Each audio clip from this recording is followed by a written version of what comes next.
আসসালামাইকুম। আসলে একটা কথা বলতে মূলত আজকে ক্যামেরার সামনে আসতাম। আমাদের সরকারের জন্য যে আমরা দোষ চাপিয়ে দিই সরকারের উপরে, আসলে সরকারের একজন মানুষ, তারেক রহমান একটা মানুষ, ওনাই কি করবে? উনি কি ওনাকে দায়িত্ব উনি কি প্রতিটা জেলা যাওয়া, প্রতিটা উপজেলা যাওয়া, বা প্রতিটা ইউনিয়নে যাওয়া, প্রতিটা ওয়ার্ডে যাওয়া? আপনারা বলতেছেন তারেক রহমান কিছু যারা চাঁদাবাজ টেন্ডারবাজ তাদের বিরুদ্ধে ব্যবস্থা নিচ্ছে না।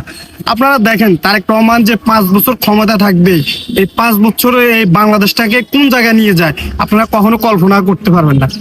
তারেক রহমানকে 5টা বছর সুযোগ দেন, দেশটাকে কি উন্নয়ন করে, যারা ইয়াং জেনারেশন আছে তাদের জন্য কি পরিকল্পনা করে, যারা স্টাডি রিলেটিভ আছে, যারা যেমন এহসানুল হক মিলন, আমাদের যে পড়াশোনা যে কারিকুলাম ওইটাও অনেক চেঞ্জ হয়ে যাব। আপনারা ওনাদেরকে একটু সময় দেন।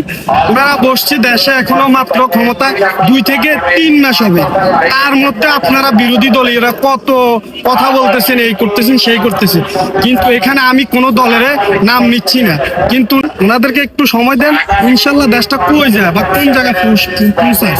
আমাদের শিক্ষা ব্যবস্থার যে মানগুলো আছে ইনশাল্লাহ আগামী দিনগুলোতে আরো ভালো হবে, এটা আমার বিশ্বাস। আপনারাও চাইলে একটু ধৈর্য ধরে, এই অল্প কয়েক বছরের ভিতরে আমাদের দেশটা অনেক ভালো একটা পর্যায়ে যাবে ইনশাল্লাহ।